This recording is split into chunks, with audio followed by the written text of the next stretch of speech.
아, 네, 반갑습니다. 네, 그만 놀리시고, 예.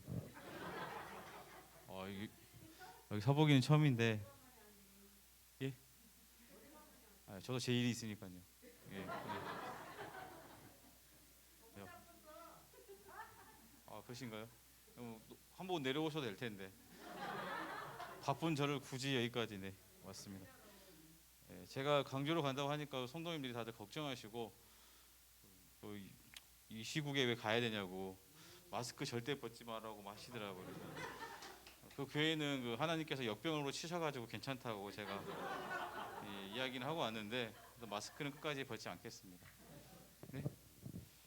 마스크 벗으라고요? 아니라고요? 예.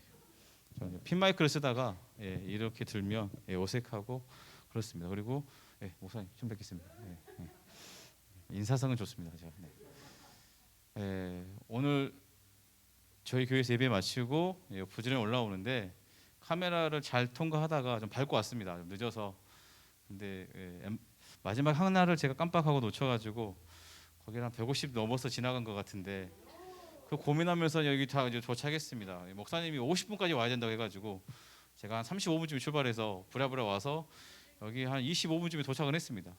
근데 문이 안 열려가지고 밖에서 전화를 하고 왔다 갔다 두드리고 아무도 반응이 없더라고요. 밖에서 한 10분 넘게 내가 이러려고 밟고 왔나 싶을 정도로 왔다 갔다 하다가 사모님이 전화를 받으셔가지고 문을 열어주셨어요. 들어왔습니다. 그래서 찬양을 오랜만에 은혜로운 찬양을 기대하고 앉아 있었는데 새로운 교회는 유튜브로 듣는 게 가장 좋은 것 같아요. 예, 다 좋아졌는데 안 되는 건 안 되는 것 같아요. 예, 하나님께서 더 큰 은혜를 주시기를 앉아서 굉장히 기도했습니다. 째려보지 마시고요. 안 되는 건 안 되더라고요.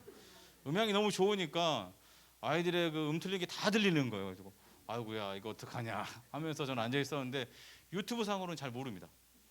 참 놀라운 일이죠. 그래서 많은 교회들이 여기 환상을 가지고 계신 것 같아가지고 라이브로 보신 분들한테 환상을 그지 가지 않으셔도 된다라고 이야기를 드리고 혹시나 자괴감을 갖는 분들은 용기를 얻으시라고 제가 말씀을 드리는 거죠. 안 되는 건 안 됩니다. 돈을 하는 것도 한계가 있다. 하나님의 은혜가 꼭 필요하다는 걸 경험하게 되는데 저를 또 놀랍게 한 것은 아까 대표기도한 청년이죠? 학생인가요? 예. 나랑 동갑인 줄 알았는데 설교 제목이 은혜의 통로 찬양은 그 사람 이게 뭔가 해가지고 주보를 봤더니 설교 제목은 은혜의 통로입니다. 누가 봐도 저 이상한 말인 것 같은데 아무도 이상하게 생각하지 않고 목사님도 저에게 연락을 안 하셔가지고 원래 예전에 설교 제목을 드리면 찬양은 뭐 할 거냐 항상 물어보셨거든요. 그래서 그 기억에 찬양은 그 사람만을 이렇게 했는데 제목이 저거라 해서 뭐지 해서 역병이 심하게 지나간 동네는 맞는 것 같습니다. 자, 최대한 조심히 설교를 하고 조심히 돌아가겠습니다. 너무 반갑고 목사님이 계속 오시라고 했는데 저도 좀 코로나가 심하고 하니까 언제쯤 괜찮아질까 하다가 이제 더 안 괜찮으실 것 같아서 왔는데 여기는 뭐 이미 다 깔끔해져 가지고 저만 이제 조심하면 되는 상황에 있습니다. 처음 봐 예? 예? 예 감사합니다. 어머니 이제 그 좀 음소거 해주시고요. 제가 그냥 깜짝 놀랍니다. 왜냐하면 다른 분들이 많으셔가지고 한눈에 잘 안 들어옵니다. 그래서 막 하면 누가 헷갈려가지고 제가 놀라니까 좀만 도와주십시오. 그 오늘 이제 제목이 은혜의 통로입니다. 그 찬양은 그 사랑만으로는 뒤에 이제 하는 건데 날라간 것 같고요. 그 하나님의 은혜랑 그 복이 하나님을 믿는 백성들에게 어떻게 흘러가고 역사하는지에 대해서 우리가 잠깐 나눠봤으면 좋겠습니다. 오늘 본문의 말씀에 보시면 16절, 17절을 우리가 아까 뭐 김필환 목사님이 래퍼처럼 막 숨 안 쉬고 읽으셨는데 그렇게 읽으니까 은혜가 하나도 안 되더라고요.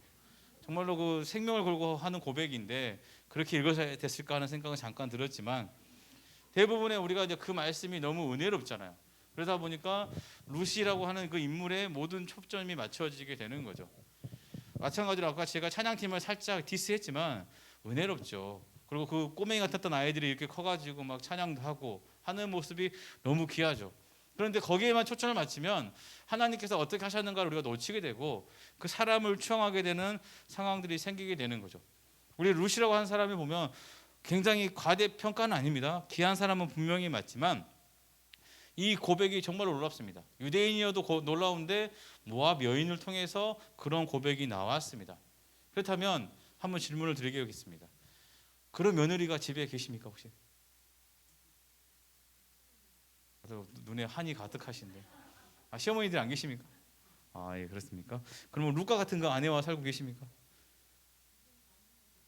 네, 아멘이 아무도 안 나오네요. 네. 이러면 아멘이 나올 줄 알고 막 이런 걸 준비했는데. 네, 다들 끝났습니다. 집에 가셔서 이제 가정은 잘 챙기시고. 저는 뭐 그런 분과 살고 있기 때문에 이제 물어봤습니다. 그런데 중요한 것은 그 놀라운 믿음의 고백을 하는 건 맞는데 그게 어떻게 시작됐을까를 우리가 한번 생각해 볼 필요가 있는 거죠. 1장의 초반에 보면 베들레헴에 기근이 들어서 엘리멜렉이라고 하는 가문의 사람들이 모압 지방으로 가게 됩니다. 우리가 이제 저기 그 첨단 가다 보면 그 강이 하나 흐르고 있지 않습니까? 그러니까 아르논 강가 근처라고 학자들은 이야기하는데 같이 붙어 사는 건데 모압이 건너편이면 이스라엘 유다 지역이 이쪽이고 그래서 그 강 건너편으로 살짝 건너가서 잠깐 사는 건데 1절에 보면 거기에 거류하였다라고 표현하게 되는데 이 거류하다는 표현이 그 원어의 의미를 보면 가던 길을 살짝 벗어난 것을 의미합니다. 우리가 이제 고속도로로 서울을 갈 때 가다가 잠시 휴게소에 머무는 상황들이 생깁니다. 휴게소를 위해서 고속도로를 타지 않습니다. 잠깐 머물렀다가 다시 목적지를 가야 되는데 이 말이 그런 뜻이죠. 잠시 모압 땅에 기근 때문에 잠시 피해서 가는 상황이었는데 이제 거기가 벌써 10년이 되는 상황이 되었고 그 10년이라는 시간 동안에 이제 엘리멜렉이 두 아들이 있었고 두 아들들이 이제 모압 여인을 통해서 며느리를 얻게 된 것 같아요. 그 10년이라는 시간이 지나면서 엘리멜렉도 죽고 두 아들도 죽게 되고 이제 나오미와 두 며느리만 남는 그런 상황이 되었습니다. 그렇다면 이 모압에서 모압의 이방의 문화에서 자라왔던 그 두 며느리가 약 10년이라는 시간 동안에 이제 나오미의 가정에서 이제 살게 되는 것이겠죠. 그렇다면 신앙생활이라고 하는 시간은 약 10년 정도, 짧게는 5년에서 10년이라고 볼 수가 있는데 그 시간밖에 되지 않았음에도 불구하고 시어머니 앞에서 이렇게 믿음의 고백을 할 수 있을까? 이거는 뭐 만만치 않은 상황이라고 생각을 합니다. 왜냐하면 그 10년이라는 시간이 행복한 시간이었을까? 처음에는 행복할 수 있겠지만 시아버지가 돌아가시고 두 남편들이 차례로 이제 죽게 되는 상황이 되는 겁니다. 저랑 이제 그 양육하고 있는 저 청년이 이제 새가족부를 맡아서 이제 리더로 교육받는 청년이 있는데 그 청년이 이제 그 어제 나누다 보니까 이런 말을 하더라고요. 전도 대상자가 한 명 있다. 자기 친구가 있는데 그 친구가 이제 결혼을 준비하다가 두 번이나 이렇게 좀 이렇게 파혼 비슷하게 실패가 된 상황이 있는 것 같아요. 그러다 보니까 그 친구는 이제 그 스트레스가 너무 크고 그래서 점을 좀 보러 다니기도 하고 그러다 보니까 이제 우리 청년이 이제 교회 다니는 걸 아니까 나도 뭐 신앙생활 해볼까라고 하는 것이 이제 언지시 던졌다고 그러더라고요. 그래서 뭐 그 친구에서 열심히 잘 기도해 줬으면 좋겠다라고 생각이 드는 거죠. 왜냐하면 우리가 사극을 봐왔을 때 사극을 볼 때 한 며느리가 집안에 시집을 왔는데 그 며느리가 오면서부터 집안에 우환이 끊이지 않아요. 그럼 어떻게 됩니까? 며느리 때문입니까? 다른 이유가 있을 겁니까? 다른 이유가 분명히 있을 텐데 사극에서는 이제 어떻게 말하죠? 며느리 때문이 아니라 이제 너 때문 이러고 이제 드라마가 진행되지 않잖아요. 굉장히 무서운 이야기들을 하죠. 그걸 잘 생각해 보실 수가 있는 거죠. 근데 지금 룻기의 배경으로 보면 3,000년 전에 시간으로 생각했었을 때 충분히 우리가 비록 엘리멜렉 가문이 모압 지방으로 떠나왔지만 떠날 때는 괜찮게 챙겨서 잘 떠난 상황입니다. 근데 거기에서 생활하면서 이제 남편과 두 아들을 잃었을 때 시어머니의 마음은 어떤 마음입니까? 누군가의 원망할 대상을 찾게 될 수 있는 겁니다. 근데 너 때문에 아니면 너희 둘 때문에 우리 유대 민족의 이방 여인들이 찾아와서 우리가 망했다라고 얼마든지 반응할 수가 있는 것이죠.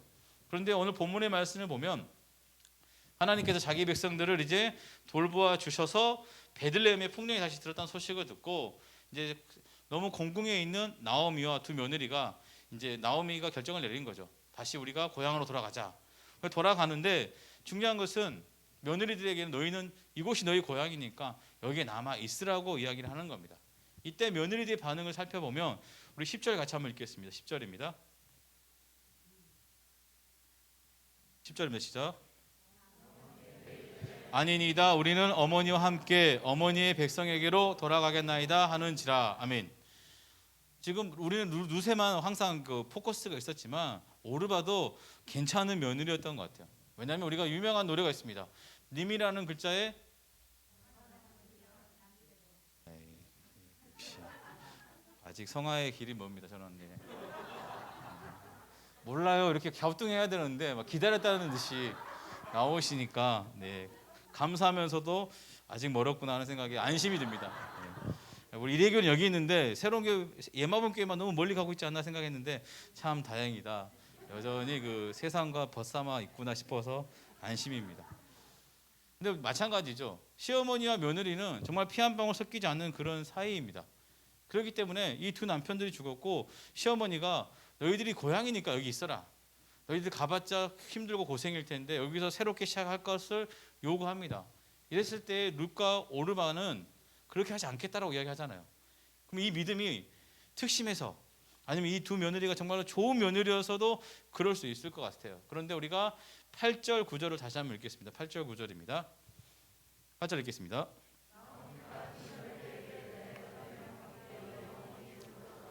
너희가 죽은 자들과 나를 선대한 것 같이 여호와께서 너희를 선대하시기를 원하며 여호와께서 너희에게 허락하사 각기 남편의 집에서 위로받게 하시기를 원하노라 하고 그들에게 입맞추며 그들이 소리 높여 울며 아멘.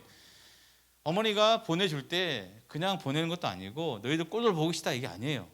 너희가 나를 선대했고 나도 너희를 선대하는데 여호와께서 너희를 선대하시기를 원한다고 마지막까지 축복하면서 이 두 며느리를 보내는 것을 볼 수가 있습니다. 그렇다면 며느리들이 베들레헴에서 자기와 함께 사는 것보다는 아직은 젊으니까 이 모압 땅에서 새롭게 시작하는 것이 좋다라고 생각을 하는 거죠. 김필호 목사님 흉내 한번 내봤어. 피곤하면 자도 돼. 괜찮아. 네. 나 원래 그런 사람 아닌 거 알잖아, 그렇지? 너무 믿고 자니까 그래서 한번 해봤어. 괜찮아. 울지 마, 괜찮아. 중요한 것은 뭐냐면 이 며느리들이 못 가겠습니다. 그러면 한번 떠보면서 그렇구나 하고 얼른 데려갈 수도 있는 거잖아요. 그런데 절대 그렇지 않고 또 고면하는 거죠. 그때 고면할 때 뭐냐면 내 딸들아 하면서 고면합니다. 이건 그냥 떠본 말이 아니라 내가 희생해서라도 너희들은 좀 잘 살아라 하는 그 마음이 분명히 있는 것이죠.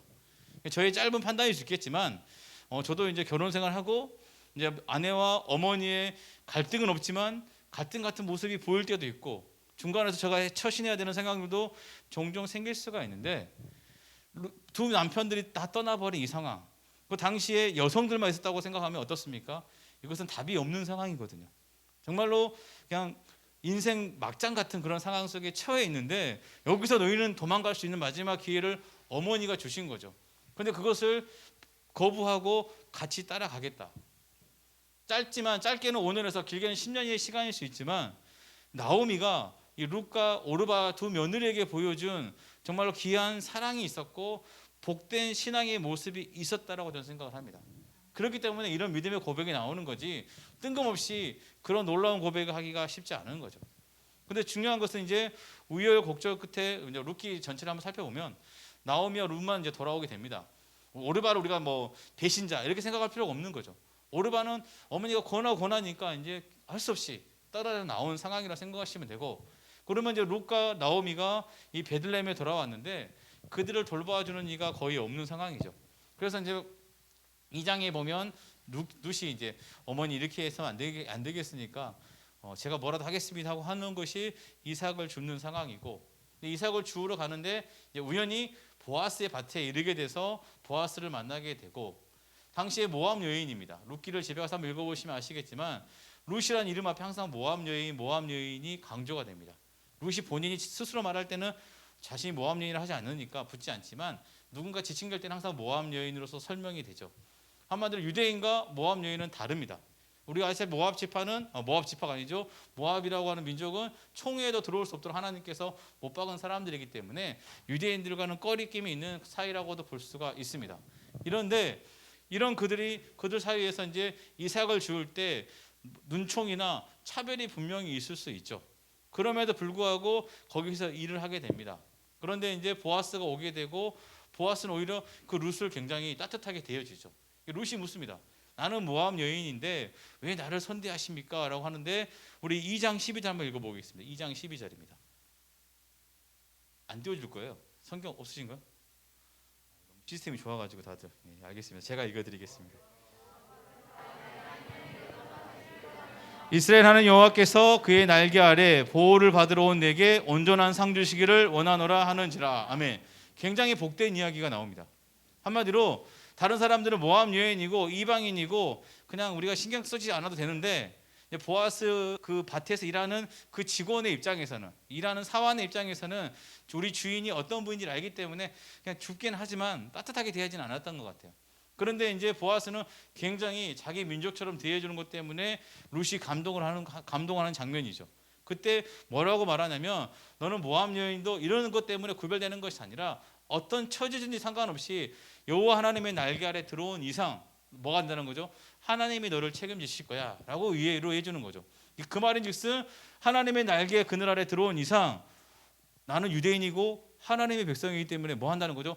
너를 긍휼히 여기고 너를 선대한다는 거죠. 다른 조건이 있는 게 아니죠.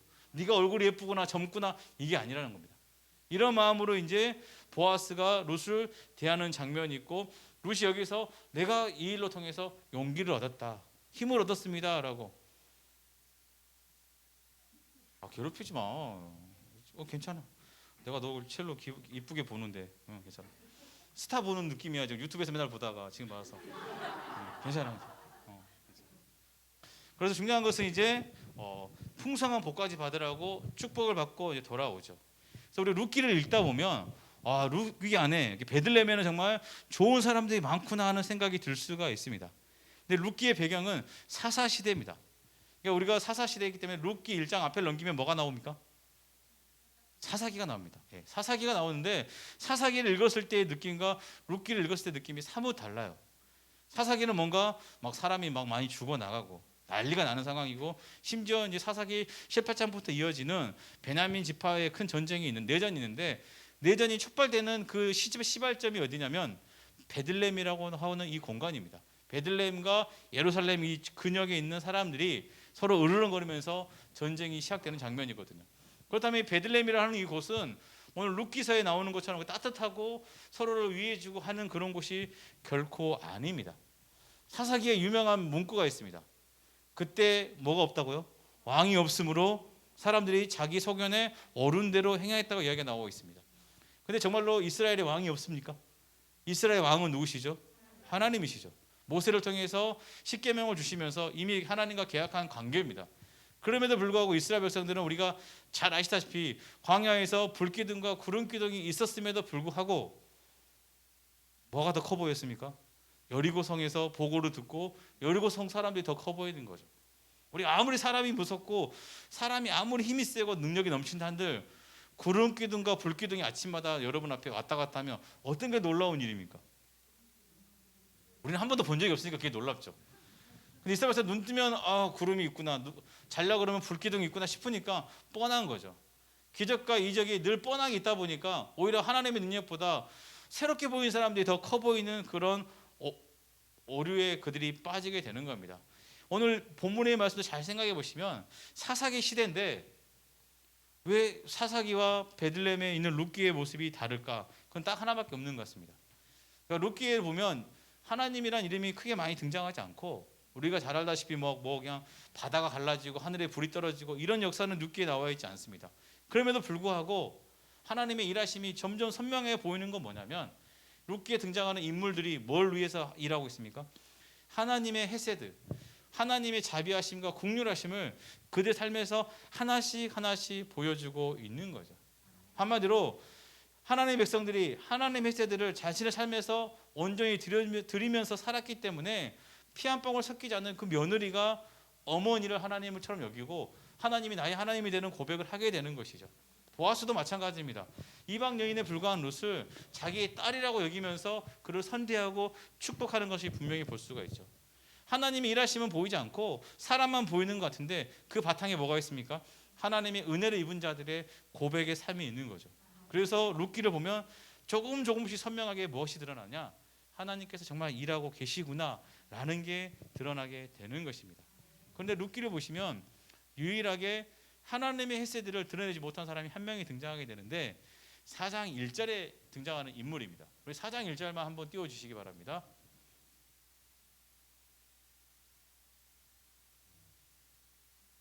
됐습니까? 예, 함께 읽겠습니다. 시작. 성문으로 올라가서 거기 앉아 있더니 마침 보아스가 말하던 기름 부을 자가 지나가는지라. 보아스가 그에게 이르되 아무개와 이리로 와서 앉으라 하니 그가 와서 앉으매. 아멘. 여기 이 장면은 뭐냐면 이스라엘의 고엘이라고 하는 제도가 있습니다. 고엘은 뭐냐면 고엘은 총 세 가지의 제도가 있는데 오늘 본문에서 요구하는 제도는 뭐냐면 자기 친족들 중에서 땅을 잃어버린 상황이 생깁니다. 그러니까 이스라엘 백성들은 땅의 그 시효란 표는 그렇지만 이 땅을 사용할 수 있는 연수가 50년마다 갱신이 됩니다. 대희년이 되면 누구 땅이든지 간에 원 주인에게 다 돌아가는 거죠. 그러니까 작년이 희년이었으면 올해 제가 만약에 이 건물을 빌린다 그러면 50년치의 임대료를 계산하고 값을 지불해야 됩니다. 그런데 내년이 희년이다 그러면 올해 이 건물을 빌리려면 몇 년 쓸 수 있습니까? 1년밖에 안 쓰면 되니까 1년의 값을 치르면 되는 거죠. 아마도 10년 전에 엘리멜렉 가문이 모압 땅으로 떠나면서 이 가문의 땅을 이제 그 다른 사람 손에 처분하고 떠난 것 같아요. 그래서 이제 이 땅을 사서 돌려줄 것을 청합니다. 그래서 청했을 때 오늘 본문에 등장하는 이 아무개라고 하는 사람이 내가 사서 돌려줄게 라는 부분이 나와요. 이 사람도 그렇게 썩 나쁜 사람은 아닐 수 있는데 이 사람이 그렇게 한 이유는 딱 하나입니다. 왜냐하면 지금 나오미에게는 자식이 있습니까? 없습니까? 자식이 없어요. 한마디로 나오미가 죽으면 이 땅은 누구에게로 돌아갑니까? 이 땅을 사줬던 사람의 손으로 돌아가면 돼요. 그러니까 그냥 시간을 딱 보니까 저분이 얼마 안 됐구나, 얼마 안 남았구나 싶으면 어떻게 되죠? 충분히 할 수 있는 거죠.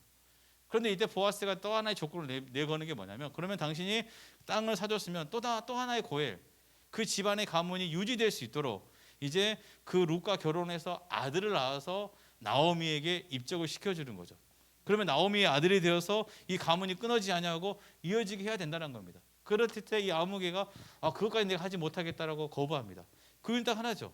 이 아들을 낳아서 이 아이가 컸으면 클 때까지 어떻게 되죠? 지원을 해야 되고 나중에 이제 이 아이가 성인이 더 독립할 수 있으면 자기 재산의 일부도 떼어서 나눠줘야 되고 계산을 해보니까 손해가 너무 크죠. 나는 그렇게 하지 못하겠다 하는 장면이 등장합니다.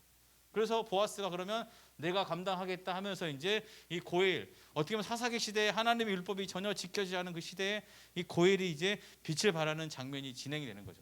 그런데 중요한 것은 여기서 아무개라고 하는 표현이 등장하게 됩니다. 아무개, 전라도 말로는 뭐라고 하면 될까요? 거시기는 뜻이 거시기 좀 줘봐 그러면 뭔데요? 이렇게 하지 않고 우리 거시기 그러면 대충 저는 잘 몰라서 그런데 강주 분들은 사투리가 세시기 때문에 그렇게까지 좋아하실지 몰랐습니다. 네. 금방 이제 체크를 하게 되죠. 근데 여기서 말하는 거시기는 대충 어느 정도 다 얼음 잡아서 되는 겁니다. 그런데 여기서 아무개라고 표현한 것은 이제 그 원문에 보면 알몬입니다. 이것은 그냥 없는 거예요. 없는 거. 근데 알만의 동사에서 왔는데 뭐냐면 버림받다. 알몬이는 그냥 지우다, 은폐하다는 의미가 있습니다. 한마디로 우리 아무개는 거시기가 아니라 이 사람은 어떤 사람입니까? 하나님의 공의와 긍휼, 헤세드를 할 수 있음에도 불구하고 이것을 거부했던 사람이기 때문에 뭐 했다는 거죠? 성경에서 감춰버렸다는 거죠. 지워버렸다, 버렸다라는 의미를 가지고 있습니다. 한마디로 하나님의 백성으로서 자신의 감당해야 할 고엘, 친족을 돌봐야 할 의무를 외면했기 때문에 그러니까 이 사람은 그래서 아무개라고 성경에서 기록하고 있는 거죠. 거시기보다도 더 못한 상황이 됩니다.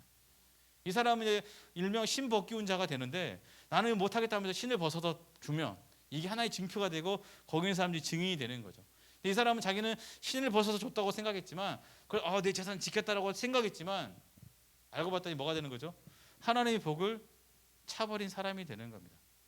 이게 룻기가 다윗 왕 후대나 아니면 솔로몬 때나 아니면 이제 바벨론 포로기 이후에 쓰여졌다라고 학자들마다 의견은 분분한데 만약에 다윗 왕 말년이나 그 솔로몬 왕 때 이 룻기를 썼다고 생각해 보시면 대충 우리가 올라가 보면 대충 누군지 알까요, 모를까요? 다들 힘드시네요. 네. 네, 알겠습니다. 막 달리겠습니다. 네. 충분히 누군지 알 수 있을 것 같아요.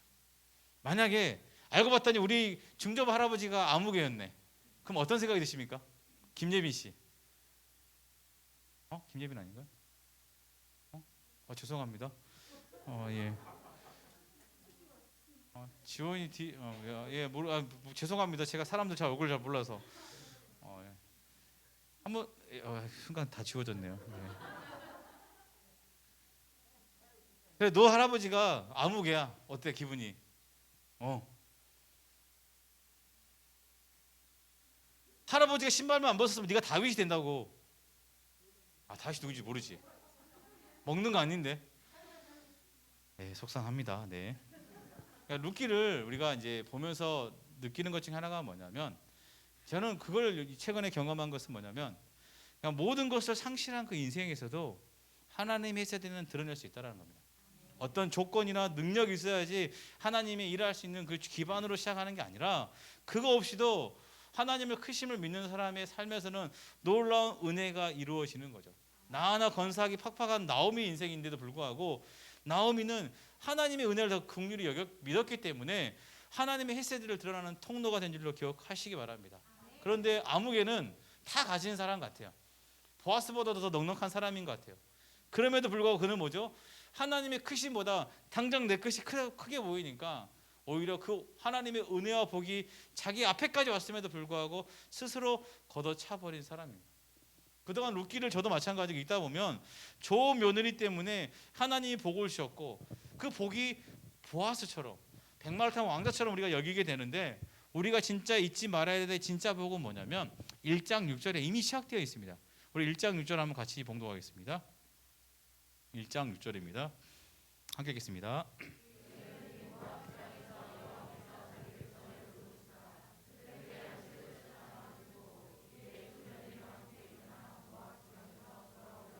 아멘. 가장 중요한 복은 뭐냐면 여호와께서 자기 백성들을 뭐 하신다는 거죠? 돌보신다는 거죠. 여기서 돌본다는 것은 그냥 돌아본다는 정도가 아니라 양육하는 것처럼 아이들을 세심하게 키우는 그 장면을 이야기하고 있어요. 한마디로 하나님께서 사사시대에 자기 소견에 오를 대로 사는 이스라엘 백성들을 깨닫게 하기 위해서 기근도 주시고 때로는 이민족을 통해서 그들을 흔드는데 그래도 못 깨달으면 정말 죽게 되는 상황까지 이르게 됩니다. 그랬을 때 어떻게 할까요? 죽게 내버려 둔 것이 아니라 그들이 회개하지 않았음에도 불구하고 하나님께서 그래도 여기 더 가면 애들 큰일이 나겠다 싶어서 자기 백성들을 돌아보면서 풍년을 그들에게 허락해 주었다는 거죠. 중요한 것은 진짜 복은 보아스가 아닐 수 있어요. 왜냐하면 하나님이 그들의 백성을 돌보시는 거죠. 그렇다면 우리 안에 정말 필요한 사람은 능력 있고 뭔가 좀 넉넉한 사람도 필요하겠지만 정말 필요한 사람은 나옴이죠. 왜냐? 자기 한계 상황에도 하나님의 히세드를 끝까지 붙들고 있는 그 믿음의 사람이 필요한 거죠. 그 사랑이 있었기 때문에 그 사랑이 며느리들을 움직이고 또 그 며느리를 통해서 보아스, 우리 보아스가 넉넉한 사람이라 생각하지만 잘 생각해 보시면 룻이 보아스가 잠자는 그 발치에 가서 누워야 되는, 왜 그래야 됐을까요? 당신이 해야 될 일이 더 큰 일이 있는데 왜 여기서 멈추십니까? 라고 하는 나오미의 항의죠. 근데 그 누구도 들어줄 사람이 없는데 보아스라면 이것을 감당하겠구나 싶으니까 나오미가 룻을 통해서 그 사람의 마음을 깨운 거죠. 나는 뭐 이 사람들 충분히 도와주고 넉넉하고 난 아직 그 순서가 아니니까 내가 이 정도 하면 너희 집 충분하지 않겠니라고 생각했는데 나오미가 보기에는 그 정도는 안 된다는 거죠. 왜냐하면 이미 이 고일이라고 하는 것은 자기가 가지고 있는 의무인 거죠. 그런데 유대 땅에 보면 당시에 유다 지파에 유다의 아들이 3명이 있는데 다말이라는 며느리가 첫째 아들과 결혼했는데 첫째 아들이 죽습니다. 그래서 고엘 제도 때문에 둘째 아들과 다말이 다시 이제 가정을 이루게 되는데 둘째 아들도 죽어요. 유다가 이러다가는 내 셋째 아들까지 다 죽겠다. 그러면 내 가문이 끝나겠다 싶어가지고 이 다말을 멀리 보내죠. 다말이 우리 아시다시피 누구를 통해서 아들을 얻게 됩니까? 유다를 통해서 아들을 얻게 되죠. 그 아들의 이름이 베레스죠. 그러니까 나중에는 처음에는 유다가 어떻게 홀로 사는 과부가 아들을 낳냐고 분노해서 왔는데 이 자식이 자기 자식인 거죠. 깨닫게 되는 거죠. 내가 해야 될 의무를 못했구나 하면서 용서를 구하고 네가 옳다라고 중요합니다. 한마디로 뭐냐면 나오미는 그 당시에 무너져 있는 하나님의 하나님이 우리에게 주신 권리, 하나님 백성들을 평만하게 하고 그 땅 가운데서는 고아와 과부와 나그네도 굶주려서 안 되고 이스라엘 백성 친족들 가운데서는 자신들의 그 처한 가난 때문에 스스로 삶을 포기하지 않게 하는 하나님의 그 놀라운 제도적 장치가 있음에도 불구하고 아무도 쓰지 않았다는 거죠. 근데 누굴 통해서 이 모든 사건들이 시작됩니까? 나오미의 사랑인 거죠. 만약에 나오미가 좀 까다로운 시어머니여가지고 며느리들이 가라 그러니까 아멘 하면서 다 갔다면 룻기는 거기서 룻기도 아니겠죠. 거기서 그냥 한 가정이 그냥 끝나고 마는 거죠. 정말로 어려운 형편임에도 불구하고 나오미는 끝까지 하나님의 이름을 고백하고 하나님이 나를 치셨다라고 스스로 고백하면서도 불구하고 며느리들에게 뭐합니까? 하나님 여기 복 주시길 원한다라고 하는 그 우리 모습 아닙니까? 정말 하나님이 나한테 하는 거 보면 죄송합니다. 갑자기 간증이 나올 것 같아요. 화딱지가 날 때가 있지 않습니까?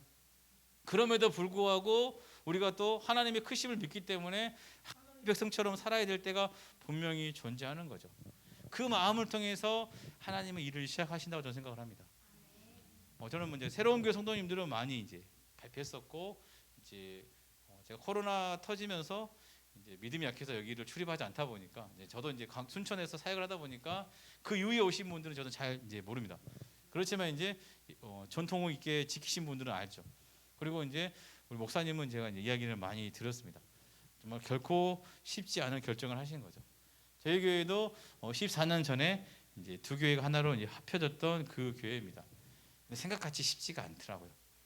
근데 자기 생각들을 내려놓을 필요가 있는데 다들 강하신 분들이라 그냥 그렇게 됐습니다. 지금 그래도 어찌됐든지 간에 이 과정 속에서 남아 계신 분들은 하나님을 두려워하는 사람이고 하나님을 정말 사랑하시는 분들이고 또 그 사랑이 있기 때문에 내 성도님들 작은 허물 하나도 괜찮아 하면서 품어주는 분들이 지금 우리 교회에는 많이 남아 있습니다. 마찬가지로 이 교회가 설합해질 때 두 목사님들의 결정만 있는 게 아니라 사모님들의 보이지 않는 헌신도 있었고 우리 성도님들의 헌신과 순종이 다 분명히 있었습니다. 근데 더 재미난 건 뭐냐면 새로운 교회 성도님들의 그 신앙을 저는 이제 다른 분들은 예마본 교회 성도는 잘 모르기 때문에 그 신앙의 첫 시작들을 잘 보면 나오미처럼 바닥을 친 목회자를 만났습니다. 그렇지 않습니까? 성격은 나오미가 아니잖아요. 성격은 골리앗인데 얼굴이 나오미죠. 그런데 중요한 것은 뭐냐면 그 안에 헤세드가 있어요. 김필환 목사님을 볼 때마다 느끼는 건 뭐냐면 진짜 하나님을 좋아하구나. 성질머리만 고치면 되겠다. 이런 생각을 항상 많이 하는데 지금 성질머리도 많이 고쳐진 것 같아요. 그리고 이제 목사님은 또 굉장히 기도하시는 목사님으로 이미 한 1년 반 전부터 저한테 많이 이야기를 해주셨었는데 어떻게 보면 주님의 눈물을 가지고 계신 두 목사님이라고 저는 생각을 해요. 그러다 보니까 이 교회가 지금 건강하게 잘 가고 있다라고 생각을 합니다. 물론 전쟁과 같은 과정도 분명히 있을 거고 만만치 않은 눈물을 흘려야 되는 상황들도 분명히 있어요. 근데 재미난 건 뭐냐면 룻이 이제 베들레헴에 돌아와서 보아스와 이제 그 마음이 확인이 되고 보아스가 그럼 내가 너의 고엘이 되겠다고 하는 과정까지 약 2달 정도의 시간이 걸립니다. 무슨 이야기냐면 약 이스라엘 백성들이 이제 보리 팰 때 샤고 와서 밀 거둘 때까지 약 7주간의 그 추수를 하게 됩니다. 우리 오순절 아십니까? 지금 사순절 그 주간인데 그 7주의 추수 기간이 끝나면 이스라엘 백성들은 추수가 끝이 나는 거죠. 그 기간 약 2달간의 기간 동안에 룻은 무엇을 했겠습니까? 아침마다 나가서 밤늦게까지 그 열심히 주워오는 것을 감당해야 돼요. 우리가 볼 때 낭만이 있고 그래 이제 다윗의 증조 할머니가 됐네. 이것도 분명히 있겠지만 얘는 결과적인 상황이고 이 결과적인 상황에 이르기까지 하나님의 백성들로서 당연히 감당해야 할 여정이 분명히 존재합니다. 외부에서 볼 때 어떻습니까? 와 새로운 교회 예마본교회 합해져가지고 멋진 교회로 옮겼다고 유튜브 보니까 화려하다고 여기 등골 나가고 있는데 다들 허리가 굽어가지고 앞에 잘 못 앉아 계신 것 같은데 그런 상황이라 할지라도 그 은혜를 감당하면 감당하는 자들에게 주는 은혜와 복이 분명히 있더라고요. 우리 일회교회도 어찌됐든지 간에 신앙이 정말 뜨겁구나 멋지구나 저 사람은 괜찮을 것 같아 하는 사람들은 다 나갔어요. 주여 이 사람들 갖고 어떻게 해야 됩니까? 근데 그 사람들을 하나님께서 만드시고 그 사람들에게 하나님께서 은혜와 복을 주셔서 넉넉히 감당하게 하는 사람들로 만들어 가시더라고요. 그래서 하나님의 교회는 정말 하나님이 일하실 때 정말 진짜 제대로 간다고 저는 생각을 합니다. 지금 우리가 다양한 조건들이 서로 만나져서 고생 하시지만 이 안에는 나오미와 같이 헌신한 손도 분명히 있을 것이고 룻처럼 묵묵히 또 자기 일을 감당하는 손도 있을 것이고 때로는 자기 권리를 자기가 가지고 있는 은혜와 능력을 하나님 앞에 귀하게 쓰기 위해서 보아스처럼 헌신한 손들이 분명히 있을 거예요. 근데 이 손들이 다 하나가 됐을 때 하나님의 세대가 아름답게 드러나게 되는 거죠. 그랬을 때 여기가 진짜 영적인 베들레헴이 되는 거죠. 직접 오지 말고 유튜브로만 만나야 되는 베들레헴이죠. 이 방송 보시는 분들은 용기를 많이 내십시오. 그때도 알았는데 또 와서 보니 또 확인했거든요, 제가. 여러분 더 열심히 연습하십시오. 아키팀 말고 째려보지 마. 아키팀 말하는 게 아니야. 근데 룻기 잘 생각해 보시면 짧은 이제 내용이지만 어떻게 보면 고단한 사사기가 어떻게 끝이 나고 정말 하나님이 귀하게 세웠던 그 왕 다윗 왕이 우리에게 어떻게 왔는가를 어떻게 보면 쓴 후대의 기록이라고 볼 수 있는데 우리가 마태복음 1장에 가보면 뭐가 있습니까? 다윗의 왕 예수 그리스도 계보. 내지 마시고요. 예. 그 계보의 내용이 쭉 등장하게 됩니다. 거기에서는 다윗의 끝이는 것이 아니라 어디까지 이어집니까? 예수 그리스도까지 이어져 오는 거죠. 이것을 바꿔보면 신약 시대에 사는 우리가 룻기에 같은 마음으로 룻기에 담겨져 있는 그 사람들의 마음으로 하나님의 혜세들을 감당하면서 이 땅에 살아가면 죽어가는 그 영혼들에게 우리의 왕 영원한 생명의 주관자이신 평강의 왕 예수 그리스도를 만나게 하는 복된 은혜의 통로가 우리가 될 수 있음을 믿으시길 바랍니다. 룻이나 나옴이나 보아스도 마찬가지죠. 우리가 이때 지금 잘해보면 나중에 증손자가 다윗이 될 거야. 이런 정신 나간 이야기 할 사람이 누가 있겠습니까?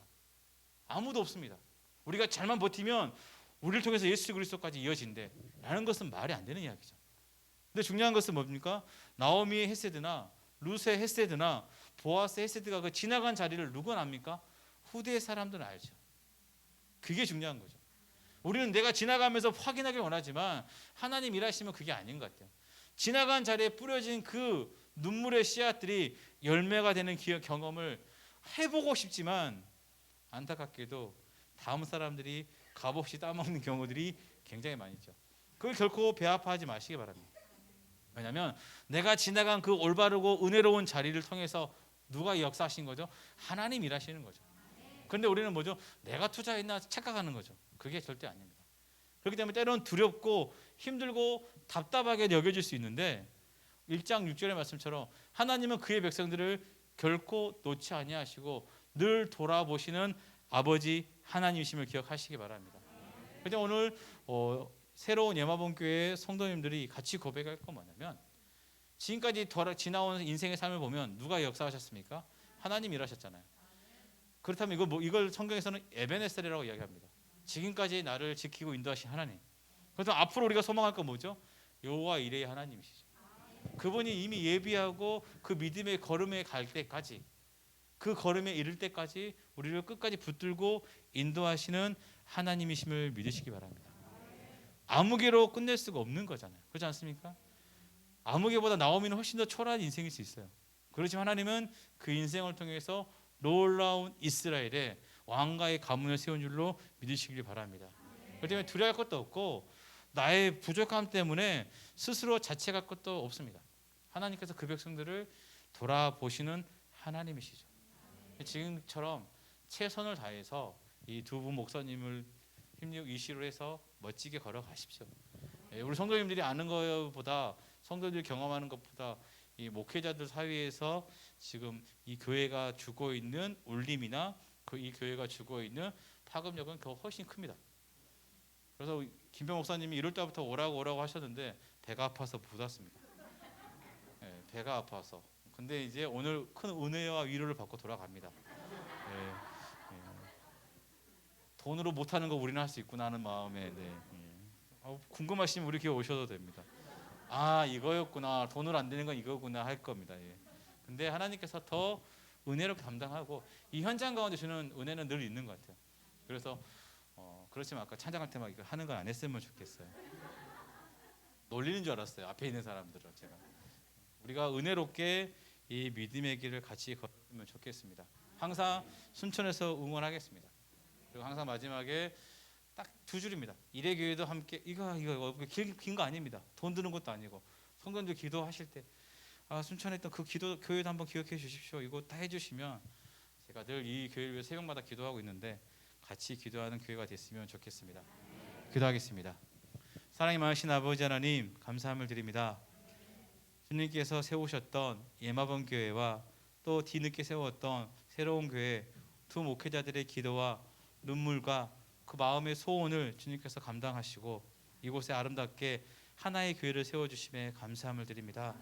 정말 한국교회가 영적 암흑기다, 한국교회가 놀림받는 그 시대지만 정말로 믿음 하나 가지고 달려가는 이 시대의 나오미들이 여기 있습니다. 이 시대의 룻들이 여기 있습니다. 하나님의 은혜를 감당하고자 그 은혜도 살고자 몸부림치는 보아스들이 여기에 있습니다. 아버지 하나님, 이제 이 예마분 교회가 하나님의 영적인 베들레헴이 되게 하시고 정말 이 시대에 하나님의 영광을 잃어버린 이 시대에 하나님의 영광이 살아 숨쉬는 믿음의 공동체가 어떻게 세워져 가는지를 보게 하시고 경험하게 하시고 지금부터 살아 역사하시는 하나님의 은혜를 많은 이들에게 위로와 소망이 되는 복된 교회로 사용해 주시옵소서.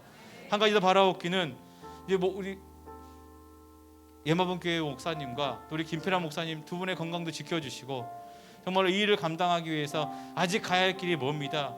더 한 마음이 되어서 믿음 안에 하나 되어서 하나님이 계획하신 그 복된 자리까지 이룰 수 있도록 아름다운 씨앗들을 마음껏 뿌려서 우리 성도님들뿐만 아니라 이 자녀 대대손손 은혜와 복을 누리는 복된 믿음의 가문들로 세워 주시옵소서. 예수님의 이름으로 기도드리옵나이다. 아멘.